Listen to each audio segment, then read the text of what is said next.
"You're useless. You can't be relied on," my son-in-law yelled after I burned the turkey on Thanksgiving. The guest froze, but I smiled, stood up, and replied, "Then why do you rely on me when you need money?"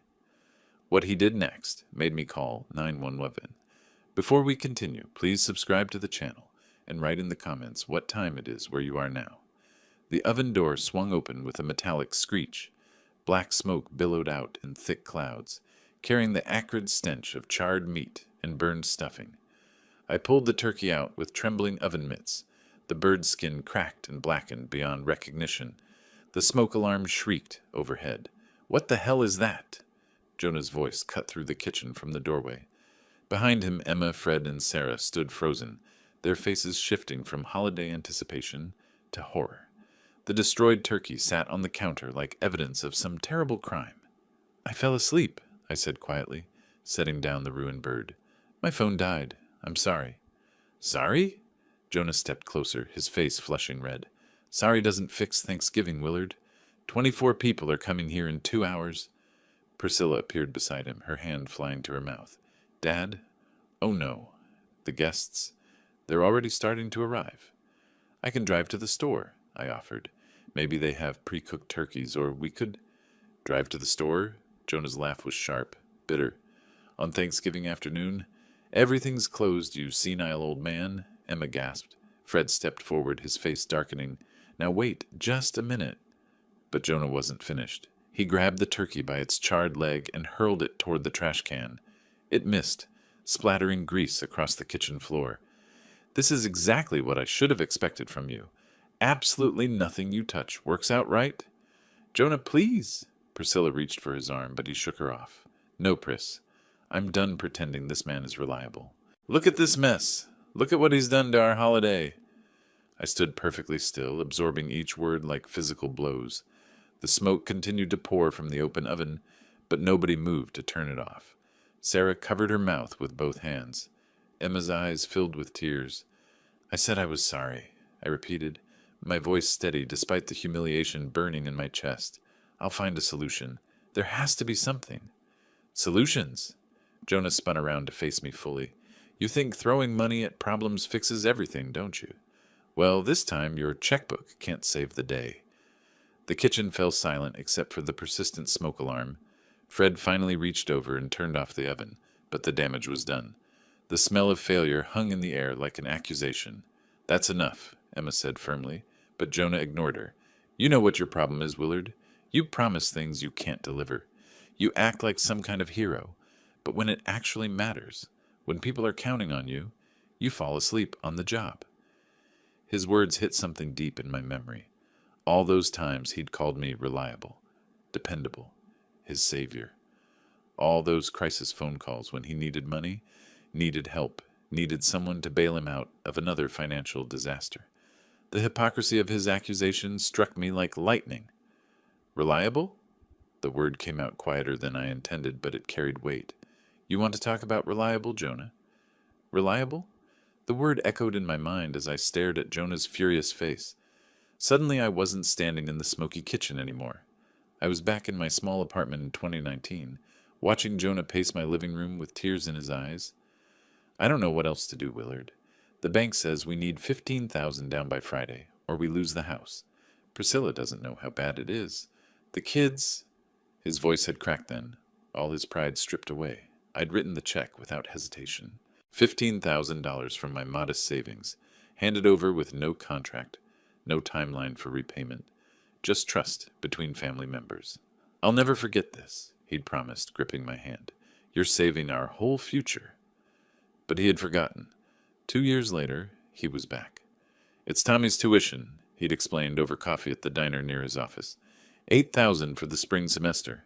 His scholarship fell through, and if we can't pay by Monday, he'll have to drop out. Again I'd said yes. My grandson's education was worth any sacrifice. The money came from my retirement fund this time. But what did an old man like me need with luxuries? "Dad, you're a lifesaver," Priscilla had called to thank me. "Jonah says you're the most generous man he knows." The most generous man he knew, right until his car broke down in 2022. "The transmission is shot," he'd said over the phone, calling from the mechanic's shop. They want $3,500 to fix it, and I need the car for work. I'm desperate here, Willard. Desperate. That word came up a lot in Jonah's vocabulary when he needed something. I'd driven straight to the shop and paid cash, watching relief flood his face like sunlight after a storm. You always come through, he'd said, pumping my hand. I don't deserve a father-in-law like you.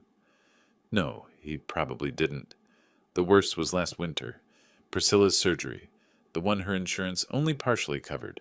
$12,000 in medical bills that Jonah couldn't handle on top of his other debts. I'd met him at the hospital billing office, pulling money from my dwindling retirement account while Priscilla recovered upstairs. He'd cried then, real tears of gratitude and shame.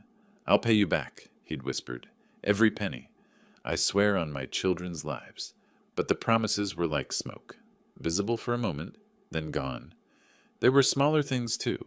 $200 for groceries when his paycheck was late, $500 for the heating bill in February, $300 when the washing machine died. Just until payday, he'd say. You know I'm good for it. Over 5 years, the small favors added up to more than $40,000. I'd kept a quiet mental tally, not because I expected repayment, but because I wanted to remember what family meant to me, even when it clearly didn't mean the same to him. Now here he stood, screaming about reliability in front of our extended family, acting like I'd never done anything but disappoint him, as if the turkey was the only thing that mattered, the only measure of my worth. The flashback shattered. I was back in the smoky kitchen, facing Jonah's accusing stare. Yes, I said, my voice stronger now. Let's talk about reliable. 8 hours earlier, the November morning had been perfect. Frost sparkled on car windshields throughout the suburban neighborhood as I drove through the empty streets at 9 a.m. Holiday decorations hung from every porch, and the smell of wood smoke from fireplaces drifted through my open window. The Thompson house looked welcoming from the outside. Warm light glowed in the kitchen windows, and I could see Priscilla moving around inside, already busy with preparations. She met me at the door with a coffee mug and a grateful smile. Dad, you're wonderful for doing this. Having you watch the turkey means I can handle everything else without panic. The kitchen buzzed with organized energy. Casserole dishes lined the counters, ingredients sorted into neat groups. The 18-pound turkey sat thawing in a roasting pan, ready for seasoning and cooking. Morning, Willard. Jonah appeared in the doorway, tie loosened, coffee in hand. His greeting was polite but cool. Hope everything goes smoothly this time. I ignored the subtle jab. It will. What time do the guests arrive? 5:30, Priscilla answered, pulling herbs from the refrigerator. That gives us plenty of time. The turkey needs to go in at 2:30, cook for 3 hours at 3:50. She walked me through the process, step by step. Herb seasoning rubbed under the skin, butter brushed over the top, aluminum foil tent for the first 2 hours. I listened carefully, nodding at each instruction. Set your phone alarm for exactly 30 minutes before you need to flip it, she said. Dad, this is crucial. The timing has to be perfect. I pulled out my phone and set the alarm. The battery showed 23%, but that would be plenty for a few hours. Turkey, 30 minutes, I typed into the reminder. Jonah lingered in the kitchen doorway, checking his own phone. I've got some work calls to make, then I need to run a few errands. You'll be okay here alone, right? There it was again, that hint of doubt disguised as concern. I'd been cooking holiday meals since before he was born, but somehow Jonah always found ways to question my capabilities. He'll be fine, Priscilla said firmly. Dad's made more Thanksgiving dinners than both of us combined. She was right. 40 years of marriage to my late wife had taught me every holiday tradition, every cooking technique needed for a perfect meal. This turkey would be no different. I should start the stuffing prep, Priscilla continued, tying an apron around her waist. Dad, you just focus on the turkey. Nothing else matters as much as getting that bird perfect. We worked together in comfortable silence, her hands moving efficiently through vegetable chopping, while I prepared the turkey seasoning. These moments reminded me why family mattered. The quiet cooperation, the shared purpose, the knowledge that we were creating something special together. Jonah reappeared an hour later, dressed for his errands. Pris, I'm heading out. Need anything from town? Just be back by 4, she called without looking up from her mixing bowl. I want time to get ready before guests arrive. He kissed her cheek and headed for the garage, leaving us to our preparations. The house felt more peaceful without his restless energy. He's stressed about work, Priscilla said quietly, as if reading my thoughts. The company's been making cuts. He's worried about his job. I nodded, understanding but not excusing his behavior. Financial pressure was no reason to treat family poorly, especially family members who'd helped shoulder his burdens for years. By noon, the turkey was seasoned and ready. The oven preheated perfectly to 350 degrees. My phone alarm was set, battery still showing enough charge for the afternoon. I need to run to the store, Priscilla said, untying her apron. Forgot cranberry sauce completely. Can you believe it?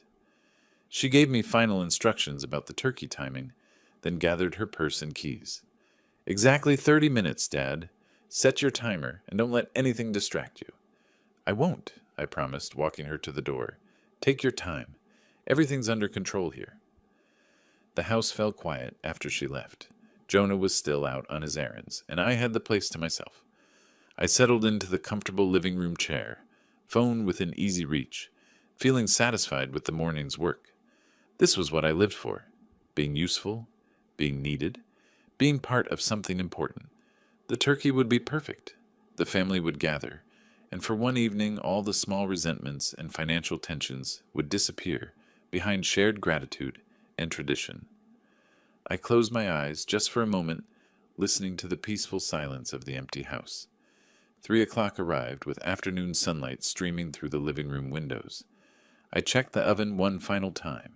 Turkey browning beautifully, temperature holding steady at 350 degrees. The bird looked perfect, golden skin beginning to crisp exactly as it should. My phone sat on the side table beside my chair. 23% battery, alarm set for 3:30, 30 minutes to go. Dad, Priscilla appeared in the kitchen doorway, purse slung over her shoulder, shopping list in hand. I'm about to leave for cranberry sauce. You're absolutely certain about the timing? Absolutely. I stood and walked with her toward the front door. 30 minutes exactly. I've got this, honey. She paused at the door, keys jangling in her hand. You know what? You're the best father a daughter could ask for. I don't know what I'd do without your help. Her words warmed something deep in my chest. This was why I endured Jonah's subtle digs, why I kept showing up despite the coolness. Priscilla valued me, needed me, trusted me with the most important parts of their family traditions. It's my pleasure, I said simply. Drive safely. Jonah's car pulled into the driveway just as Priscilla backed out. He waved at her through his windshield, then climbed out carrying a small hardware store bag, his errands apparently complete. How's everything going in there? He asked, nodding toward the house. Perfect. Turkey's right on schedule. He nodded, but I caught something in his expression, a flicker of doubt, maybe hope that something would go wrong. Well, I guess we'll see, won't we? Yes, we will. I kept my voice level, refusing to take the bait. Jonah headed inside, leaving me standing on the front porch. The suburban street stretched quiet in both directions, most neighbors probably deep in their own holiday preparations. A few cars passed, families heading to their own Thanksgiving gatherings. I returned to my chair in the living room. 3:15 now. 15 minutes until the alarm would sound, reminding me to check the turkey's progress. Everything was proceeding exactly as planned. The house settled into peaceful afternoon quiet. No television noise, no conversation, just the distant hum of the oven and the occasional creak of settling wood. This was the kind of silence I appreciated. Purposeful, not lonely. The silence of a man trusted with important work. Through the kitchen doorway, I could see the oven light glowing steadily. The turkey would be developing that perfect golden brown color by now, skin tightening and crisping while the meat stayed tender underneath. 3 hours of careful cooking would produce the centerpiece everyone expected. My phone showed 3:20. 10 more minutes. Jonah moved around upstairs, probably changing clothes or making those work calls he'd mentioned. I was grateful for his absence. These moments of responsibility felt pure when I didn't have to navigate his passive-aggressive comments or thinly veiled doubts about my capabilities. The afternoon light began to shift, taking on that golden quality that comes before evening. Soon the house would fill with family voices, laughter, the clatter of serving dishes and silverware. Emma would compliment the turkey, Fred would ask for seconds, Sarah would help serve the children. But first, I had to deliver on my promise. 30 minutes exactly, just as Priscilla had instructed. The timer would sound, I'd check the turkey's progress, maybe baste it one more time, then return to my chair to wait for the final hour of cooking. Simple. Straightforward. Exactly the kind of task I'd been handling successfully for decades. 3:25. 5 more minutes. I leaned back in the comfortable chair, feeling the satisfaction that comes from a job being done right. The morning's preparations had gone smoothly. The turkey was cooking perfectly, and in a few hours the whole family would gather around a table I'd helped make possible. This was what reliability looked like. This was what being trustworthy meant. 3:30 approached on the clock across the room. The afternoon warmth crept through the living room like a gentle blanket. I'd been up since 6 a.m., driving across town, lifting the heavy turkey, standing on my feet for hours during the morning preparations. The comfortable chair cradled my tired body perfectly. My eyes grew heavy. Just a brief rest, I told myself. The alarm would wake me in 30 minutes. Plenty of time to check the turkey, make any needed adjustments, then wait for the final cooking phase. The house hummed quietly around me. Oven working steadily, refrigerator cycling on and off, the subtle sounds of a home functioning exactly as it should. My breathing deepened. The phone sat securely on the side table. Timer set, everything under control. 3:45 came and went. 4 o'clock passed silently. My phone screen flickered once, twice, then went completely dark as the battery finally died. No alarm, no vibration, nothing. In the kitchen, the turkey continued cooking. Golden brown shifted to dark brown. Dark brown became black at the edges. The skin cracked and split, releasing juices that sizzled and burned on the oven floor. 4:30 arrived with the first wisps of smoke curling from the oven vents. The smell began subtle, slightly overcooked meat, a hint of charred stuffing. By 4:45, gray smoke filled the kitchen, drifting into the living room where I slept peacefully, completely unaware. The turkey transformed from holiday centerpiece to disaster. Skin blackened and peeled away from the meat. Stuffing turned to charcoal. The smoke detector should have sounded, but the battery had died months ago. Another small household maintenance item that somehow got overlooked in the rush of daily life. 5 o'clock. The acrid smell finally penetrated my unconscious mind, creeping into dreams that turned dark and confused. Something was wrong. Something was burning. My eyes snapped open. Smoke. Thick, choking smoke filling the living room. The smell hit me like a physical blow. Burned meat, charred stuffing, the unmistakable scent of complete culinary catastrophe. No? No? No? No? I lurched from the chair, legs stiff from sleeping in an awkward position. My phone lay dead on the side table, screen black as the smoke swirling through the house. The realization struck like lightning. How long had I been asleep? The kitchen looked like a war zone. Smoke poured from the oven vents, thick enough to make my eyes water and my throat burn. I grabbed oven mitts and yanked open the oven door. Heat blasted my face. More smoke billowed out in choking clouds. Inside, what had once been a beautiful 18-pound turkey now resembled something pulled from a fire. Black, charred beyond recognition, destroyed. How could I? The words died in my throat. I pulled the ruined bird from the oven, setting it on the stovetop with shaking hands. The metal roasting pan was scorched black underneath. Grease had burned and blackened on the oven floor. The smell was overwhelming, acrid, sharp, the kind of smoke that would linger in fabric and furniture for weeks. Windows. I needed windows open immediately.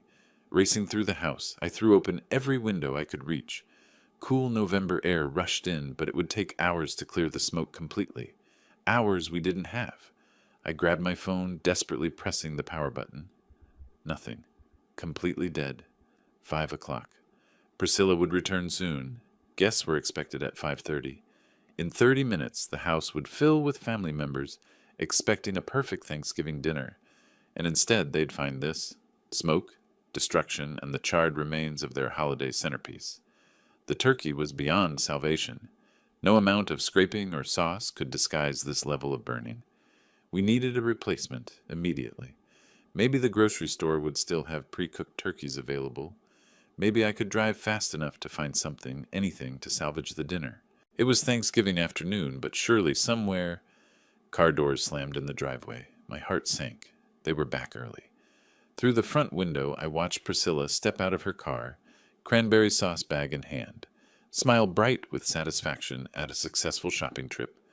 Behind her, Jonah emerged from his own vehicle, followed by Emma, Fred, and Sarah, all arriving together, 15 minutes ahead of schedule. Their cheerful voices carried across the lawn until they reached the front porch. Then silence. "Do you smell that?" Priscilla's voice carried through the door. "Something's burning."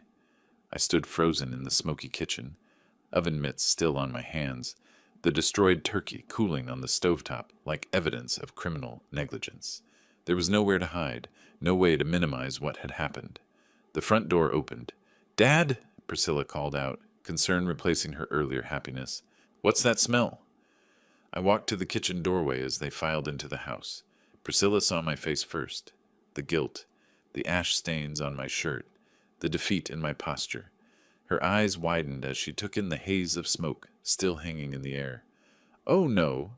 The cranberry sauce bag slipped from her fingers. "Dad, what happened?"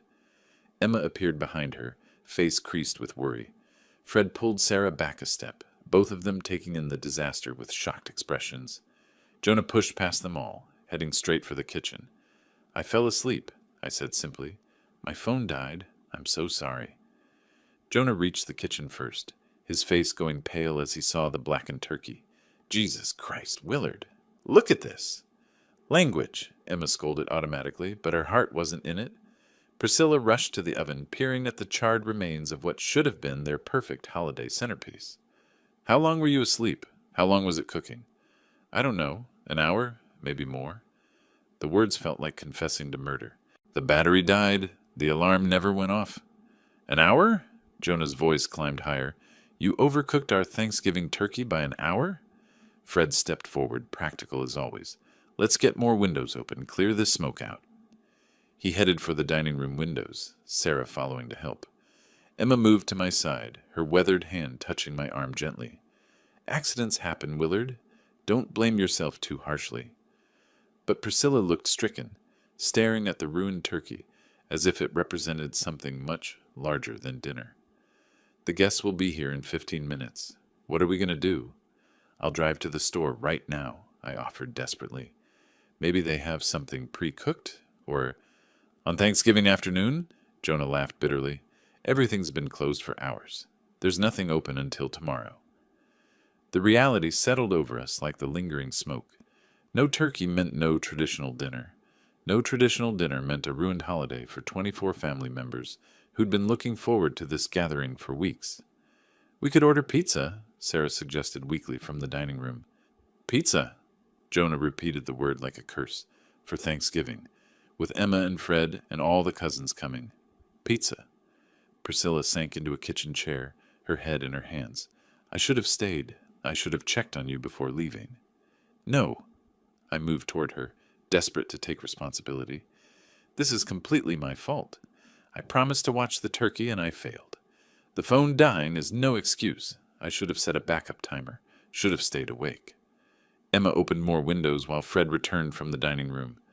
"Smoke's clearing a bit," he reported. "House'll air out eventually." "Eventually doesn't help us tonight," Jonah muttered, staring at the blackened bird with disgust. The kitchen fell quiet except for the sound of fresh air flowing through open windows. Everyone seemed to be processing the magnitude of the disaster. Not just the ruined turkey, but the ruined holiday, the disappointed family members, the broken tradition. Priscilla looked up at me, her eyes bright with unshed tears. "Dad, I know you didn't mean for this to happen." "But it did happen," Jonah said quietly. His voice carried a dangerous edge, controlled fury barely held in check, just like I knew it would. Jonah's face transformed before my eyes. The polite disappointment melted away, replaced by something darker, more primitive. His jaw clenched tight, his hands curled into fists at his sides. "You worthless old man!" The words exploded from him like gunfire. "You can't do anything right." Emma stepped backward, her hand flying to her chest. Sarah grabbed Fred's arm. Even Priscilla froze, shocked by the venom in her husband's voice. "Jonah, Please, she started. No. He wheeled around to face her, then back to me.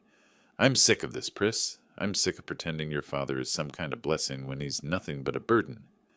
The kitchen fell silent except for the sound of windows still open, letting in cold November air that couldn't clear the poisonous atmosphere building between us. Useless. He stepped closer to me, his voice dropping to a menacing growl. Pathetic. Can't be trusted with the simplest task.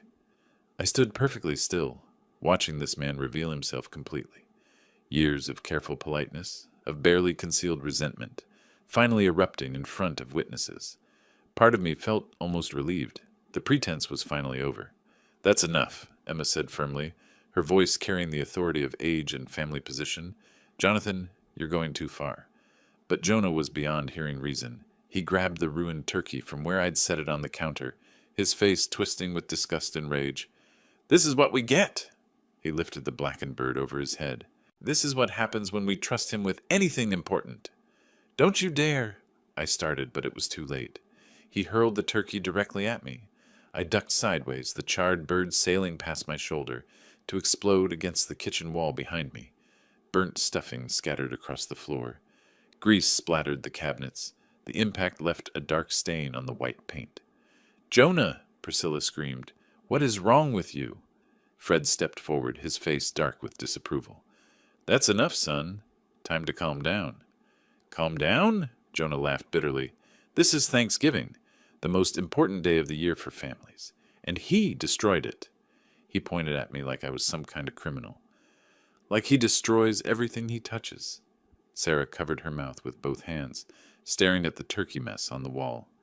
Emma moved protectively toward me, her elderly face creased with concern and disgust at Jonah's behavior. I can drive right now, I said quietly, maintaining what dignity I could while turkey grease dripped down the wall. Maybe find another turkey somewhere, or... With what? Jonah's voice climbed higher. Everything's closed. There's nowhere to go. 24 people are coming here expecting dinner, and you've ruined it completely. He advanced on me, backing me toward the kitchen doorway. His face was purple now, veins standing out on his forehead. Spittle flew as he shouted, I'm done pretending to be grateful. Done acting like you're helpful when all you do is cause problems. You can't be relied on for anything. There it was, the accusation that cut deepest, the one that revealed everything I'd suspected about his true feelings. All those years of financial help, all those times he'd called me reliable, dependable, his savior, lies, all of it lies. Get out, he was screaming now, loud enough for the neighbors to hear. This is my house, my family. I don't want your pathetic help anymore. The living room beckoned behind me, more space, but also more formal. The heart of their home where family pictures lined the mantel, where Christmas mornings happened, where grandchildren played. Now it would become a battlefield. Jonah, stop this, Priscilla pleaded, grabbing his arm. He shook her off roughly. If you don't leave right now, he snarled, stepping so close I could smell coffee on his breath, I'll make you leave. I backed into the living room, Jonah advancing like a predator, stalking wounded prey. The family followed reluctantly, Priscilla wringing her hands, Emma clutching Sarah's arm, Fred positioning himself strategically between us. This is my house, Jonah shouted, gesturing wildly at the family photos on the mantel, the comfortable furniture, the traditional Thanksgiving decorations. My family.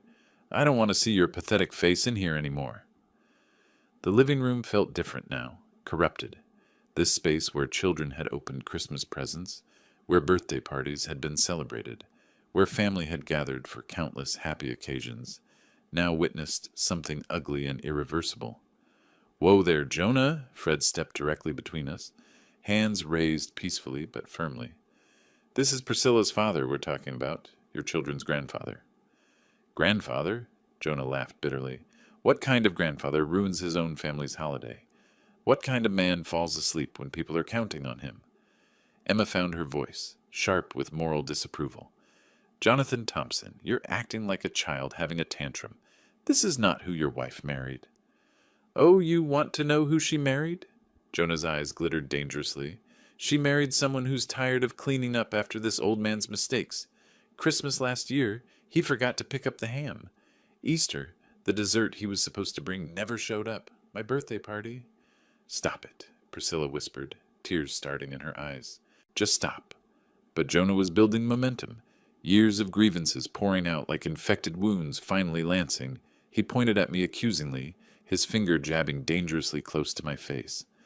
Every single time we trust him with anything, disaster. And I'm supposed to be grateful? I'm supposed to pretend he's helping when he's just making everything worse? I remained silent, watching him expose himself completely. Every word revealed more about his character than mine. The guests were seeing it too, Fred's face growing darker, Emma shaking her head sadly, Sarah looking genuinely frightened. Someone needs to teach him there are consequences for his actions. Jonah stepped closer, invading my personal space. Maybe I should show you what useless really means, old man. That's enough. Fred moved between us completely, his broad shoulders blocking Jonah's approach. You're talking about getting physical with a 68-year-old man, in front of your wife, on Thanksgiving. Jonah's face contorted with frustrated rage. Move aside, Fred. This doesn't concern you. It concerns all of us now, Emma said coldly, because you've made it concern us. This is family business, and family doesn't treat family like this. Family? Jonah's voice cracked. What has he ever done for this family except cause problems? He's a burden, a liability. We'd be better off without. Jonah! Priscilla's voice cut through his rant like a whip. Enough! You're talking about my father! He whirled to face her, eyes wild with rage and frustration. Your father who just ruined Thanksgiving. Your father who can't be trusted with the simplest responsibility. When are you going to see him for what he really is? The room fell silent, except for Priscilla's quiet sobbing. This wasn't just about a burned turkey anymore. This was about respect, family bonds, fundamental values being shattered in front of everyone. What he really is? I said quietly, my voice cutting through the tension. Everyone turned to look at me. I straightened to my full height, meeting Jonah's furious gaze directly. You want to talk about what someone really is, Jonah? My voice carried a new edge, steel that had been forged through years of suppressed frustration. Let's talk about reliability. Let's talk about who can really be counted on. The room went completely quiet. Even Jonah stopped his ranting, sensing the shift in atmosphere. I stepped forward, no longer the apologetic old man who'd burned the turkey. Years of patience had reached their end. You say I'm unreliable? My voice carried new authority. That nobody can count on me? Then explain something to me, Jonah. Fred stepped aside slightly, recognizing that this confrontation had moved beyond physical threat into something deeper. Emma and Sarah leaned forward, sensing crucial information about to be revealed. If I'm so unreliable, I continued, meeting his eyes directly, why did you count on me so many times? Jonah's face flickered with the first hint of uncertainty. What are you talking about? December 2019. My voice grew stronger. $15,000 for this house down payment. You came to my apartment, desperate. The banks had turned you down. You were crying, Jonah. Actual tears. Priscilla's head snapped up, her eyes widening. She'd known about some help, but not the details. You swore you'd pay me back as soon as you got that promotion. You said I was saving your family's future. Do you remember that conversation? The color began draining from Jonah's face. That's different. Different how? I pressed. April 2021. $8,000 for Tommy's college tuition. You called me from the bursar's office, panicking because his scholarship had fallen through. I used money from my retirement account, Jonah. My retirement. Sarah gasped softly. Emma's eyes narrowed as she began understanding the full picture. You promised to pay me back with interest, I continued relentlessly. Said I was the most generous man you knew. Were you lying then, or are you lying now? Stop, Jonah whispered, but I was far from finished. September 2022. $3,500 when your transmission died. I drove straight to the mechanic's shop and paid cash while you waited. You said I always came through. You said you didn't deserve a father-in-law like me? Priscilla stood frozen, pieces clicking together in her mind. Fred and Sarah exchanged meaningful glances, the financial pattern becoming clear. Last winter, I said, my voice growing quieter, but more powerful. $12,000 for the medical bills your insurance wouldn't cover.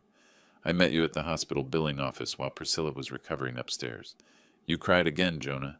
Swore on your children's lives you'd pay me back. The living room was utterly silent now.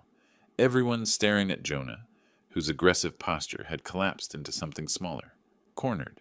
Should I continue? I asked. The 200 for groceries when your paycheck was late? The 500 for heating bills? The 300 when the washing machine broke down?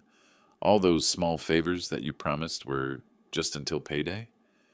Emma's face showed complete understanding now. Fred shook his head slowly, disapproval written across his features. $38,500, Jonah. The number hung in the air like an accusation. Over 5 years. Every time you needed help, every time you were desperate, who did you call? Who was reliable then? Jonah opened his mouth, but no words came out. How much have you paid back? I asked. Not 1 penny. How many times have you said thank you? I'm still waiting. I stepped closer to him now, the power dynamic completely reversed. So tell me again about reliability, Jonah. Tell me again who can't be counted on. Because from where I'm standing, it looks like you've been counting on this worthless old man to save you over and over again. The truth settled over the room like a heavy blanket. Priscilla stared at her husband with new eyes. The guests looked at Jonah with open judgment. And now, I said softly, now you want to throw me out of your house? The house I helped you buy? The silence stretched for heartbeats. Jonah's face cycled through emotions. Shock, denial, rage, then something darker. Desperation. His hands trembled at his sides, his breath coming in short gasps. You think you've won? His voice cracked. You think you can humiliate me in my own house? Jonah, please. Priscilla reached toward him, but he jerked away violently. No, I'll show you who's worthless. He lunged at me with surprising speed for a man his size. I stepped back quickly, hands rising defensively, but his momentum carried him forward. His fist swung toward my face, missing by inches as I ducked sideways. Stop! Priscilla screamed. Emma gasped, pressing back against the wall. Sarah grabbed Fred's arm as he stepped forward, ready to intervene. Jonah stumbled past me, spinning around with wild eyes. Fight me, old man! Let's see how reliable you are when it counts. I'm not fighting you, I said calmly, continuing to back away. You're upset. We can talk about this. Talk. He swung again, this time catching my shoulder with a glancing blow that sent me stumbling toward the dining room. I'm done talking. Done pretending you matter. The coffee table caught my legs. I went down hard, Jonah looming over me with raised fists. Fred rushed forward, grabbing Jonah's arms from behind. That's enough! Fred's voice boomed with authority. You've lost your mind. Jonah struggled against his brother's grip, elbowing backward, trying to break free. Let me go. He destroyed my life. He destroyed everything. Get back! Emma shepherded Sarah toward the front door. He's completely lost control. I rolled away from the coffee table, getting to my feet carefully. My shoulder throbbed where Jonah's fist had connected, but nothing felt broken. Around us, the living room had transformed into chaos. Overturned magazines, a lamp knocked askew, the comfortable family space now a crime scene.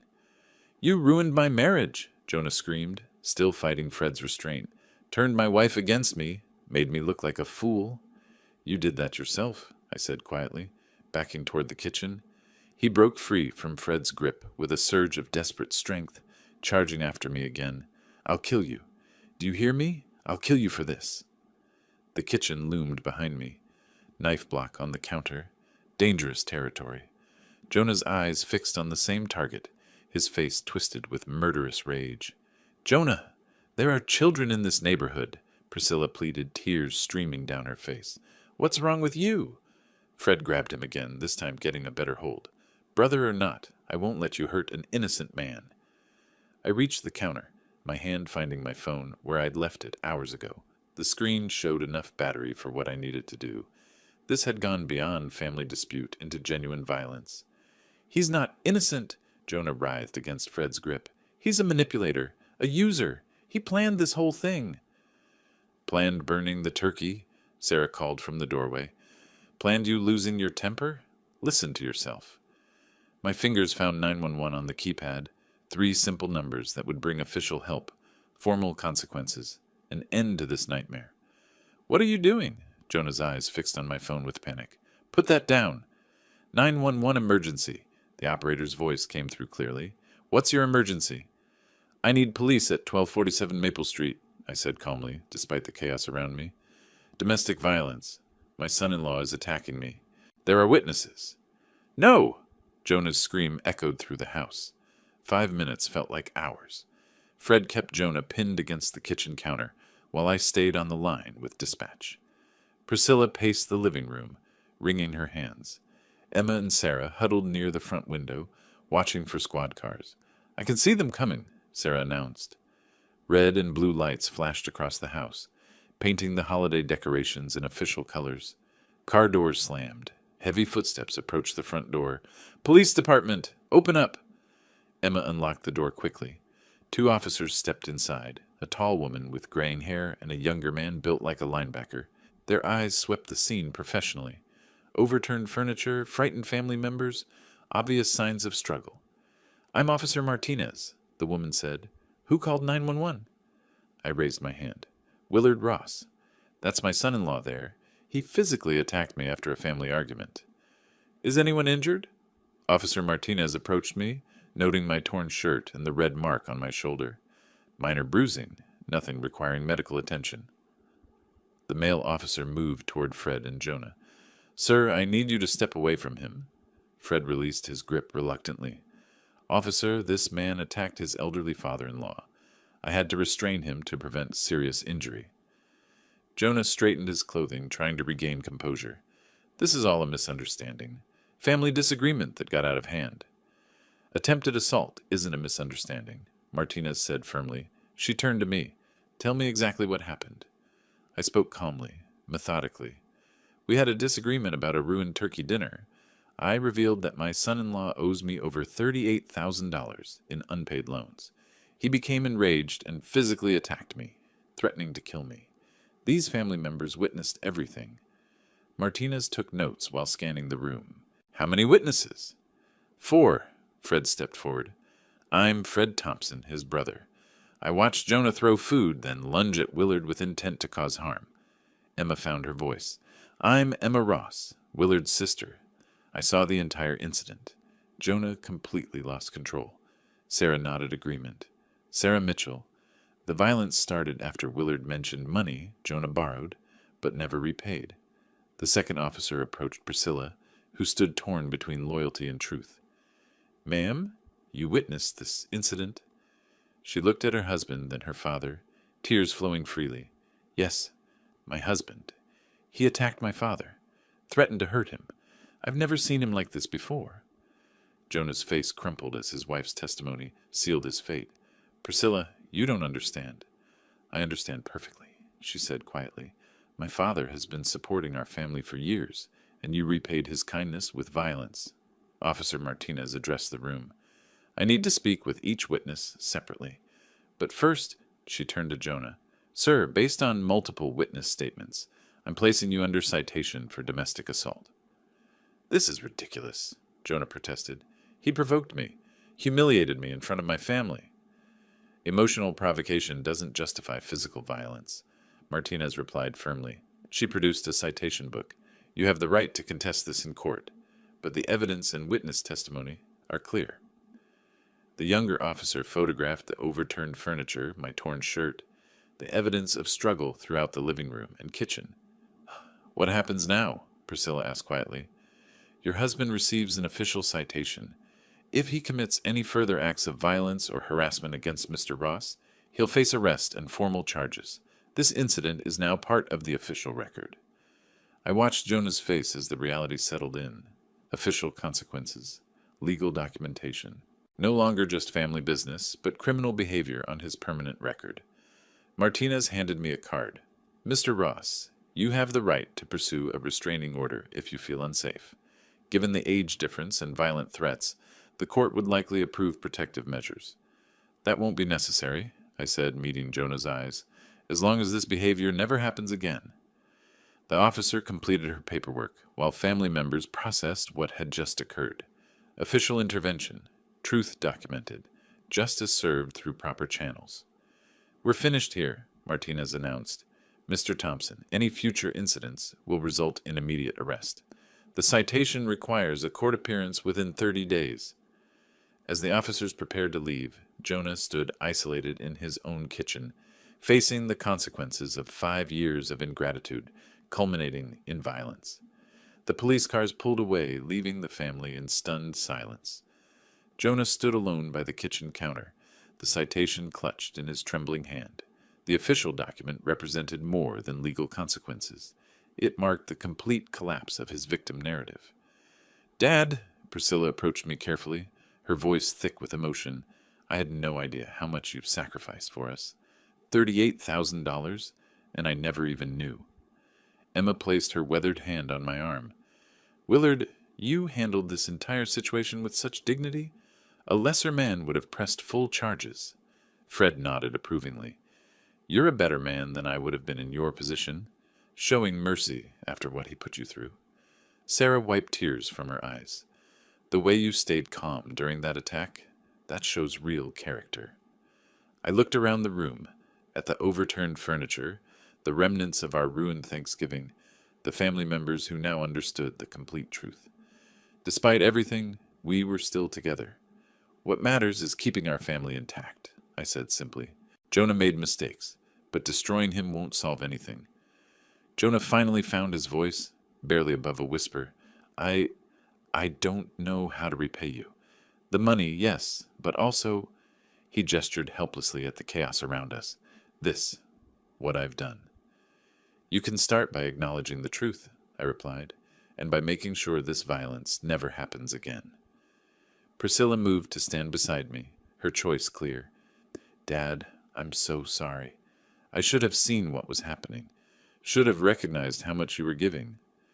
"You have your own family to worry about," I assured her. "That's how it should be." Fred surveyed the disheveled living room. "Well, we still have a Thanksgiving dinner to figure out. Can't let one man's tantrum ruin the whole holiday." Emma smiled for the first time in hours. "I know a restaurant that delivers traditional dinners. Expensive, but worth it under the circumstances." "I'll pay for it," Jonah said quickly, then caught himself. "I mean, if I can use a credit card, since I don't actually have cash available." The irony wasn't lost on anyone. Sarah actually chuckled. "At least you're being honest now." Within an hour, the house had been straightened, the furniture rearranged, and delivery drivers had brought a complete Thanksgiving feast. Turkey, stuffing, cranberry sauce, all the traditional dishes that should have graced our table hours ago. As we gathered around the dining room table, the family looked different than it had that morning. Relationships had shifted. Truth had been revealed. Consequences had been faced. But we were still family. "I'd like to say something," Priscilla announced, raising her water glass. "Today I learned that my father is not just reliable. He's extraordinary. His generosity, his patience, his dignity under pressure. Dad, thank you for everything you've sacrificed for us." "To Willard," Emma added, lifting her glass, "the most generous man any of us know." Fred joined the toast. "To integrity and family." Even Jonah raised his glass, though his voice cracked as he spoke. To second chances, and to the man who gave me more of them than I deserved." As we began eating the restaurant-prepared meal, I felt a satisfaction deeper than any turkey I'd ever cooked could have provided. Not because I'd won some battle, but because truth had prevailed. Justice had been served, not through revenge, but through consequences and recognition. The borrowed Thanksgiving dinner tasted perfect. Around the table sat family members who now understood the real meaning of gratitude, sacrifice, and reliability. Sometimes the most important victories aren't the ones where you defeat your enemies, but the ones where you maintain your character while the truth reveals itself. I was still the man who'd burned the turkey, but I was also the man who'd kept his family together through crisis, maintained his dignity under attack, and chosen mercy when justice was in his power. That felt like the most reliable thing I'd ever done. If you liked this story, please like this video, subscribe to the channel, and share your impressions of this story in the comments. To listen to the next story, click on the box on the left. Thank you for watching.